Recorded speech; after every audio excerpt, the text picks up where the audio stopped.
উপজেলা জাতীয়তাবাদী ছাত্র দলের সম্মানিত আহ্বায়ক, শুভেচ্ছা ও অভিনন্দন। সাথী ও বন্ধুরা আমার, আমরা এই দেশের বারবার এই শিক্ষা প্রতিষ্ঠানের শিক্ষকদের জনহরানি ছাত্রদের উপর আমরা দেখে আসছি। বিভিন্ন পত্র পত্রিকায় দৈনিক আমরা দেখতে পাই সেই জনহরানির কারণে হাইকোর্ট কর্তৃক যে রায় দিয়েছে সে রায় পর্যন্ত কার্যকর করে নাই। আপনারা হয়তো জানেন, যুগ যুগ ধরে যে মাদ্রাসার অনেক শিক্ষক অনেক শিক্ষার্থীর উপর জনহরানি হয়েছে। আমরা বারবার দেখেছি স্কুল কলেজের এবং ছাত্রছাত্রীদের উপরও শিক্ষকদের জনহরানি অনেক হয়েছে। ইহার পদক্ষেপ এবং বিভিন্ন প্রশাসনের মাধ্যমেও পর্যন্ত ইহা দমন করা যাচ্ছে না। সাথী ও বন্ধুরা আমার, আপনারা জানেন একটা ছাত্র বা ছাত্রী যখন শিক্ষকদের উপরে নির্ভর করেন, অভিভাবক বৃন্দরা দেয়া নিশ্চিতভাবে থাকার পর্যন্ত সেই সুযোগ পায় নাই। কারণ একটা ছাত্রছাত্রী শিক্ষকদের উপরে নির্ভর করেন টাকা মানে তাদের জনহরানি লিপ্ত হয়ে থাকেন। তাদের বিরুদ্ধে প্রতিরোধ করার জন্য এবং সেই জনহরানি যাতে মুক্ত হয়, এই মুক্তর প্রতিরোধ করে আমি আমার বক্তব্য এখানে। আমরা যাদেরকে কাছে আমরা বাচ্চা পাঠাই, আমরা মনে করি আমার বাচ্চাটা সবচেয়ে নিরাপদ থাকবে শিক্ষা প্রতিষ্ঠানে। সেই শিক্ষক দ্বারাতেও শিক্ষার্থীরা যৌন হয়রানির শিকার হচ্ছে। শুধু মেয়ে বাচ্চা নয়, ছেলে বাচ্চারাও যৌন হয়রানির শিকার হচ্ছে, বলাৎকারের শিকার হচ্ছে। এ ধরনের ঘটনা দিন দিন ক্রমশ বৃদ্ধি পাচ্ছে। অথচ বাংলাদেশ সরকার হাইকোর্টের একটি রায়ের মাধ্যমে প্রতিটি বিদ্যালয়ে একটি অধ্যাদেশ জারি করেছে। সেই অধ্যাদেশের মাধ্যমে প্রতিটি বিদ্যালয়ে একটি করে যৌন হয়রানি প্রতিরোধ কমিটি গঠন করার নির্দেশনা প্রদান করেছে। ইতিমধ্যে আমরা কাজ করতে গিয়ে 12টা উপজেলায় দেখতে পেয়েছি কিছু কিছু বিদ্যালয় যৌন হয়রানি প্রতিরোধ কমিটি গঠন করেছে, আবার কোনো কোনো প্রতিষ্ঠান করেন নাই। যারা করেছে সেই সমস্ত কমিটি ফাইল বন্দী হয়ে আছে, সেই সমস্ত কমিটির কোনো কার্যকারিতা নাই। আমরা বারবার চেষ্টা করেছি সেই সমস্ত যৌন হয়রানি প্রতিরোধ কমিটি কার্যকর করে প্রতি 3 মাস অন্তর, কমপক্ষে 2 মাস পর পর একটা মিটিংয়ে বসা, বাচ্চাদের কাছ থেকে অভিযোগ শোনা এবং এর প্রেক্ষিতে একটা উদ্যোগ গ্রহণ করা, এবং যে সমস্ত ছেলেরা উৎপাত করে, উত্ত্যক্ত বিরক্ত করে, তাদেরকে শনাক্ত করে তাদেরকে দমন করার জন্য এলাকাবাসীকে নিয়ে সম্মিলিত উদ্যোগ গ্রহণ করা। কিন্তু দুঃখের বিষয়, আজ পর্যন্ত এরকম কোনো উদ্যোগ আমরা দেখতে পাই নাই। আমরা ননীগোপাল মঞ্জুশ্রী উচ্চ বিদ্যালয় এরিয়াতে দেখতে পেয়েছি একটি হিন্দু মেয়েকে রাস্তায় এরকমভাবে যৌন হয়রানি ঘটনার পর সে আর কোনোদিন স্কুলে আসে নাই, তাকে বাল্য বিবাহ দেওয়া হয়েছে। আমরা শত চেষ্টা করার পরেও তাকে বিদ্যালয়ে ভর্তি করতে পারে নাই। বাউসী বিদ্যালয়ের একটা মেয়ে আত্মহত্যা করেছে। এরকম অসংখ্য ঘটনা ঘটছে। আপনারা পত্র পত্রিকায় দেখতে পাচ্ছেন 2-1 দিনের মধ্যে অসংখ্য এরকম যৌন হয়রানির ঘটনা আমাদের চোখে পড়ছে। তাই আজকে আমরা সম্মিলিত হয়েছি। বারাক্তার কমিউনিটি ফোরাম, ইয়ত গ্লোব এখানে উপস্থিত আছেন। সম্মানিত বারাক্তার প্রেস ক্লাবের সাংবাদিক বৃন্দ, ওনারা আমাদেরকে যথেষ্ট সহযোগিতা করেছেন। আমাদের মাঝে এলাকার গণ্যমান্য ব্যক্তি, সুশীল সমাজ প্রতিনিধি আরো অনেকে উপস্থিত আছেন, যারা আজকের এখানে এই মানববন্ধন কর্মসূচিতে অংশগ্রহণ করে সহযোগিতা করেছেন। সকলকেই ধন্যবাদ জানাই। পাশাপাশি মিডিয়ার যারা আছেন, আমি তাদেরকে বিনীতভাবে অনুরোধ করব, আপনারা এই মিডিয়ার মাধ্যমে এই সংবাদটুকু যথাযোগ্যভাবে প্রচার করে যাতে যৌন হয়রানির কমিটি প্রতিটি স্কুলে গঠিত হয় সেরকম উদ্যোগ গ্রহণ করবে, এরকম একটা অবস্থা সৃষ্টি। ধন্যবাদ। RWBLB নীতিমালা কার্যকর বাস্তবায়নে মনিটরিং ব্যবস্থা জোরদার করা। বারহাট্টা সদর কমিউনিটি ফোরামের সম্মানিত সদস্য কুকিল আক্তার বক্তব্য রাখবেন।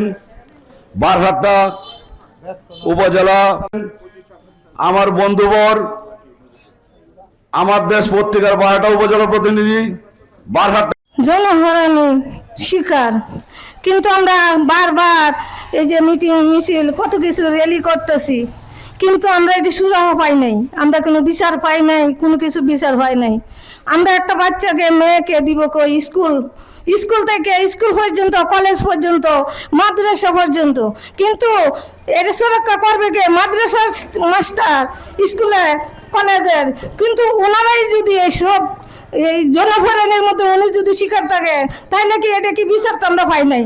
তাইলে আমরা চাই কি এনে যারা সাংবাদিক ভাইয়েরা আছেন তারা যদি এটা একটু উদ্যোগ নেয়, সবার কাছে যদি এটা একটু প্রচার করে দেয়, মাস কিংবা 2 মাসে 3 মাসে যদি একটা এই ধরনের একটা এই পদক্ষেপ সবাই নেয়, তাইলে কিন্তু আমরা এই মেয়ের এত হরেন হইতো না। আমার দেখাতে আছে 7টা, এই যে গেরার এদিকে 7টা কয়েকটা মেয়ে স্কুল আইতো, আসার পরে ছেলেরা কি করে মেয়েটারে ফায়ার মোড়ের মধ্যে একটা মুড়া মারে, কলমটা খাইরে নিয়ে যায়, নিয়ে গেলে মেয়েটি কান্দে নিয়ে যায়, আমি পিছনে কিরে কি হয়েছে তোমরা? মেয়েটি যে আমার আনজায় ধরলো যে আন্টি এইরকম একরকম। পরে আমি অনেকদিন এই মেয়েটিরে আমি বড় মসজিদের সামনে পর্যন্ত, আজমতপুর থেকে বড় মসজিদ পর্যন্ত আমি আগাইয়ে দিছি, কিন্তু সেই মেয়েটিরে কিন্তু শুধু থাকতেই বিয়েতে দিছে। কিন্তু এই মেয়েটি পারলো না, হেরা মনের একটা প্রকাশ করবো যে হেরা যে একটা জীবন একটা কিছু করে তুলবো, পারলো না। কিন্তু কেন পারলো না? আমরা এই দেশে কোনো বিচার নাই, কোনো আইন নাই, মেয়েরার কোনো নিরাপত্তা নাই। একটা মেয়ে দিনেই ঘর থেকে বাড়িতে পারে না, আবার সন্ধ্যার পরে তো কোনো প্রশ্নই উঠে না। কিন্তু একটা মেয়ে কেন সেরকম নাই গিয়া? কেন সরকার এই ধরনের যদি একটু পদক্ষেপ নেয়, তা আমরা মেয়েরা, সারা বাংলাদেশের মেয়েরা যাহাতে মানুষের মতো মানুষ হয়ে বাঁচতে পারে, মনের প্রকাশ যাতে, মনের ভাব যাতে প্রকাশ করতে পারে। ধন্যবাদ, আমি এখানে রাখছি। বাত ব্যথা, প্যারালাইসিস কিংবা আর্থ্রাইটিস, আধুনিক ফিজিওথেরাপি ও পুনর্বাসন চিকিৎসায় নির্ভরযোগ্য নাম ডিপিআরসি। আমি ধন্যবাদ জানাই যে এরকম একটা উদ্যোগ নেওয়ার জন্য বাংলাদেশ জাতীয়তাবাদী ছাত্র দলের পক্ষ থেকে ধন্যবাদ জানাই। পাশাপাশি বলতে চাই, প্রত্যেকটা শিক্ষা প্রতিষ্ঠানে যারা আমাদের শিক্ষার্থীরা পড়ছে, হয়তো বা আমার বোন, আমার সন্তান, তারা কিন্তু আমরা যারা শিক্ষক মণ্ডলী আছে তাদের উদ্দেশ্য বলতে চাই যে আপনারা অবশ্যই মাথায় রাখা উচিত, এটা কারো না সন্তান, কারো সন্তান, আপনারও সন্তান আছে। এই জন্য আমি বলতে চাই যে আমি বিভিন্ন শিক্ষা প্রতিষ্ঠানে, বিশেষ করে মাদ্রাসায় যে বিষয়গুলো দেখতে পাচ্ছি যে এখানে শিক্ষার্থীদেরকে যৌন হয়রানি করা হয়, কিন্তু আমি বলতে চাই এটা যে একটা সামাজিকভাবে অবক্ষয়ের একটা এটা আমরা অবশ্যই সমাজ থেকে এটা দূরীভূত করতে হবে। এই জন্য আমাদের সকলেরই সচেতনতা হওয়া দরকার। আমাদের সকলের অবস্থান থেকে সচেতন হই এবং প্রত্যেকের অবস্থান থেকে যদি এরকম মনোভাব পোষণ করি যে এটা আমার সন্তান, তাহলে হয়তো বা এরকম যৌন হয়রানি আমার মনে হয় নির্মূল হবে। আর এটা সরকারের একার দ্বারা সম্ভব না, কারণ যেহেতু এটা একটা সামাজিক অবক্ষয়, এই সরকারের পাশাপাশি আমাদের সকলেরই ঐক্যবদ্ধভাবে এটাকে নির্মূল করতে হলে আমাদের সমাজে সচেতনতা বৃদ্ধি করতে হবে।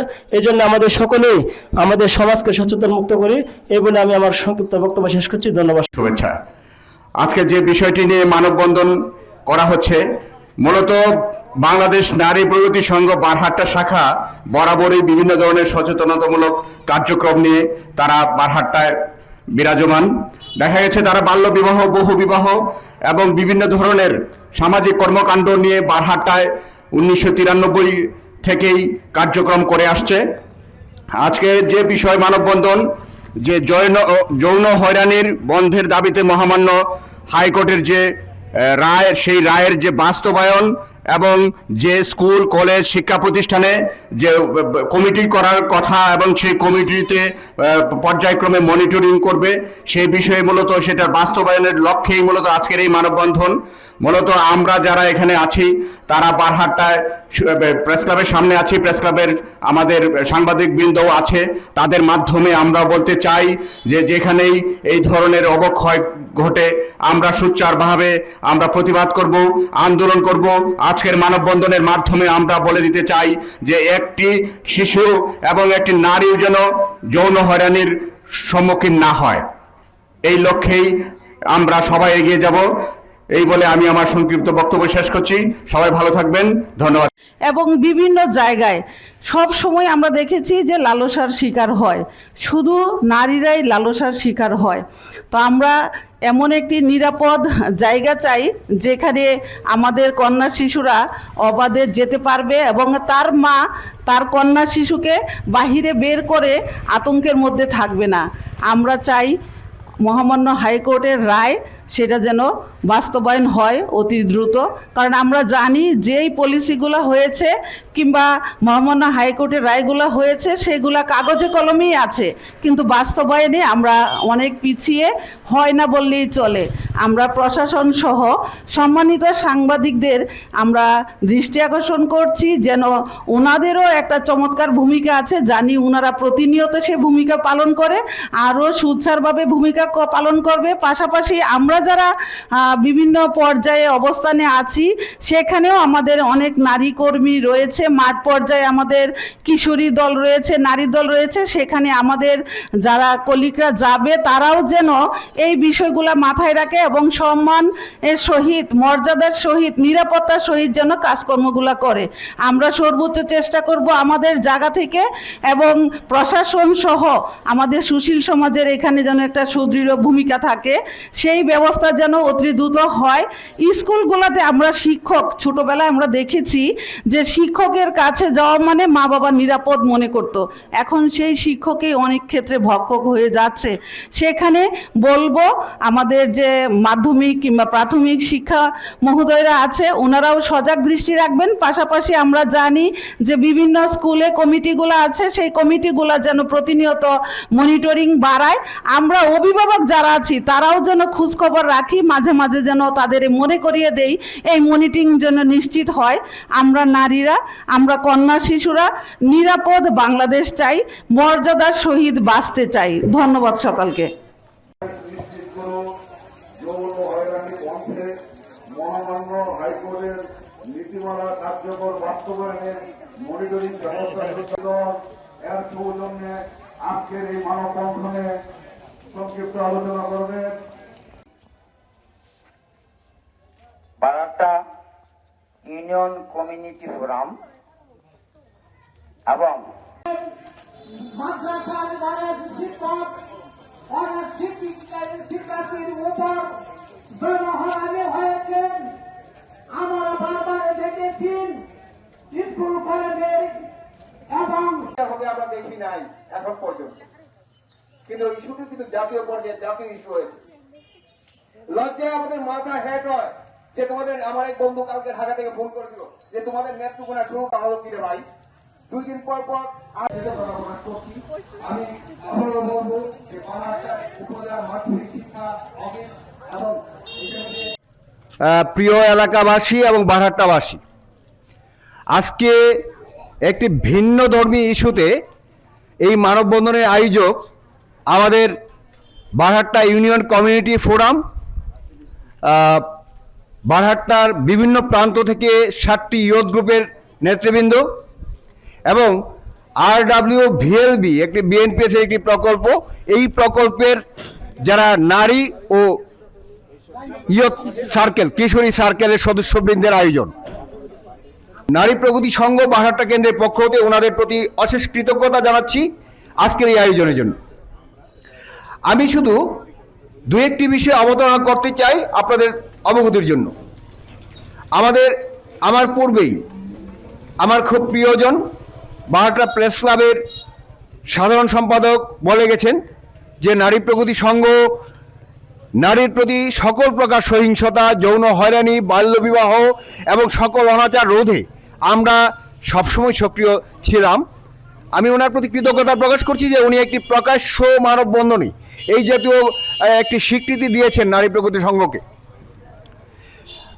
আপনারা জানেন এবং আমাদের মাঝে ছাত্র সংগঠন জাতীয়তাবাদী ছাত্র দলের বারহাট্টার যে আমাদের লিডার, উনি একটি চমৎকার কথা বলেছেন যে এটি সরকারের একার পক্ষে সম্ভব নয়। আমি ওনার সাথে 100% একমত, কারণ এই সমস্ত ইস্যু আসলে সামাজিক ব্যাধি। এই সামাজিক ব্যাধিকে যদি আমরা রোধ করতে চাই, হ্যাঁ, সরকার যারা পারেন এই যে বলছি আমরা মনিটরিং ব্যবস্থা জোরদার করতে হবে, এটা উনি পরিপত্র দিয়ে অধিদপ্তরের মাধ্যমে এটা নিশ্চিত করতে পারেন। কমিটি করতে হবে, শুধু কাগজের কমিটি থাকলে হবে না, কমিটির কার্যকারিতা নিশ্চিত করতে হবে। কিন্তু সামাজিক আন্দোলনটা আমাদের সমাজের সকল মানুষকেই গড়ে তুলতে হবে।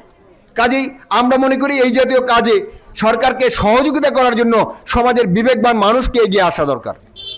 আপনারা জানেন যে আমরা নেত্রকোনার মানুষ কিছুদিন যাবৎ খুব বেশি লজ্জার মধ্যেই পড়ে গেছি। একটির পর একটি প্রশ্নের উত্তর দিতেই হচ্ছে আমাদের। কিছুদিন আগে, মাসখানেক আগে আমরা বারহাট্টায়, আপনারা জানেন, জান্নাত আরও এরকম একাধিক কিশোরীর উপর যৌন হয়রানি, নির্যাতন, ধর্ষণের বিরুদ্ধে আমাদের সকলকে মিলে আমাদের রাস্তায় দাঁড়াতে হয়েছে। আসামিরা অনেকেই গ্রেপ্তার হয়েছেন, সেই জন্য আমরা প্রশাসনকে কৃতজ্ঞতা প্রকাশ করছি, প্রশাসনের নিকট। আবার এই মাত্র কিছুদিন আগে আপনারা জানেন যে 11 বছরের একটি মদনের 11 বছরের এক শিশু, এই শিশুর গর্ভে আরেকটি শিশু জন্ম নিল। এটা কাজ করতেছে না কেন? গর্ভে আরেকটি শিশু জন্ম নেয়। এই জন্য সারা দেশে এটি একটি জাতীয় ইস্যু হয়ে দাঁড়িয়েছে। যদিও আমাদের নেত্রকোনার মানুষ এই নিয়ে খুব একটা সোচ্চার হতে আমরা দেখি নাই এখন পর্যন্ত, কিন্তু ইস্যুটি কিন্তু জাতীয় পর্যায়ে জাতীয় ইস্যু হয়েছে। লজ্জায় আমাদের মাথা হেট হয় যে আমার এক বন্ধু কালকে ঢাকা থেকে ফোন করেছিল যে তোমাদের নেত্রকোনা শুরুটা হলো কি রে ভাই? 2 দিন পর পর আজ বারহাট্টা, কালকে মোহনগঞ্জ, পরদিন এখন মদনের ঘটনা তো সারা দেশ কাঁপিয়ে দিচ্ছে। এখন বলেন, আমরা মনে করি অপরাধীর কোনো পরিচয় নেই। অপরাধী, তার পিছনের কোনো ব্যাকগ্রাউন্ড আমরা টানতে চেষ্টা করব না কেউ। কারণ একবার আমি ওই ছাত্রনেতার বক্তব্যটা আবারও বলতে যাচ্ছি এই কারণেই, উনি আরেকটি কথা বলেছেন যে এই যে কিশোরীরা, ওরা কিন্তু কারো না কারো বোন, কারো না কারো মেয়ে। এই বিষয়টা বিবেচনায় রেখে যদি আমরা এই সমাজের এই অন্যায়ের বিরুদ্ধে, অত্যাচারের বিরুদ্ধে রুখে দাঁড়াই, তাহলে অপরাধীরা কোনো সময় পাবে না। এখানে একটি প্ল্যাকার্ড দেখতে পাচ্ছিলাম যে ধর্ষকদের আশ্রয় প্রশ্রয় দেওয়া বন্ধ করো। আসলে ধর্ষক যদি আমার ভাইও হয়, সেই ভাইকেই আমি মনে করি প্রথম তার বিরুদ্ধে রুখে দাঁড়ানো উচিত, যে আমার ভাই এই ধরনের জঘন্য অপরাধ করেছে, তাকে আপনারা আইনের হাতে দেন। যদিও মদনের এই ঘটনায় আমরা কৃতজ্ঞতা প্রকাশ করছি, আমি ব্যক্তিগতভাবে, প্রাতিষ্ঠানিকভাবেও আমাদের র্যাবের প্রতি। র্যাব দ্রুততার সহিত এই আসামিকে গ্রেপ্তার করে আইনের হাতে নিয়ে এসেছেন। আমি আপনাদের আরেকটি তথ্য দিতে চাই। অনেকে ডিএনএ নিয়েও অনেক ধরনের বিভ্রান্তি সামাজিক প্রচার মাধ্যমে আপনারা দেখেছেন। ডিএনএ টেস্ট বললেই করা যাবে না, এটা কারো ব্যক্তিগত উদ্যোগে হয় না। আমাদের আদালতের নির্দেশনা প্রয়োজন হয়, এবং ডিএনএ টেস্ট এই নির্দেশনার প্রেক্ষিতে ঢাকায়, বাংলাদেশে আমার জানা মতে 2টি জায়গায় হয়। একটি হলো পুলিশের তত্ত্বাবধানে পুলিশ হেডকোয়ার্টারে, আরেকটি ঢাকা মেডিকেলে। ইচ্ছা করে যেখানে সেখানে ডিএনএ কেউ, তাহলে তো সবাই ডিএনএ করতে পারত, সেটা প্রমাণ করার সর্বশেষ একটি অস্ত্র। আমি আবারও বলতে চাই, আমি বারহাট্টার সবার প্রতি কৃতজ্ঞতা প্রকাশ করছি নারী প্রগতি সংঘের পক্ষ হতে, এবং বারহাট্টা প্রেস ক্লাবের যে গণমাধ্যম কর্মীরা, মানে সাহসিকতার সঙ্গে, আমি বলবো অত্যন্ত সাহসিকতার সঙ্গে যে কোনো ধরনের বাধা বিপত্তি উপেক্ষা করে ওনারা যে ধরনের সংবাদ পরিবেশন করে জনসম্মুখে এনে দেন সচেতন করার জন্য। কাজেই এই সমস্ত বিষয়ে আমরা ওনাদেরকে পাশে পাই বিধায় ওনাদের প্রতি কৃতজ্ঞতা প্রকাশ করছি। আমি আবারও বলবো যে বারহাট্টার উপজেলা মাধ্যমিক শিক্ষা অফিস এবং এখানে যে প্রশাসন আছেন, ওনারা যদি মনে করেন যে আমরা বারহাট্টা উপজেলাকে অন্তত এই দুর্বৃত্তের হাত থেকে মুক্ত করতে চাই, তাহলে বারহাট্টার প্রতিটি শিক্ষা প্রতিষ্ঠান, শুধু মাধ্যমিক স্কুল নয়, সাথে মাদ্রাসাও, এটা কিন্তু শিক্ষা প্রতিষ্ঠান, মাদ্রাসাও কিন্তু শিক্ষা প্রতিষ্ঠান। কাজে সকল শিক্ষা প্রতিষ্ঠানে এই যৌন হয়রানির প্রতিরোধে মহামান্য হাইকোর্ট কর্তৃক নির্দেশিত যে 5 সদস্যের একটি কমিটি করার কথা, সেই কমিটি যদি থাকে এবং কমিটিটার জন্য কার্যকর থাকে, ফাংশনিং থাকে, সেই জন্য মনিটরিং ব্যবস্থা জোরদার করার জোর দাবি জানিয়ে আমি আমার কথা শেষ করছি, এবং আবারও সবাইকে ধন্যবাদ এবং কৃতজ্ঞতা।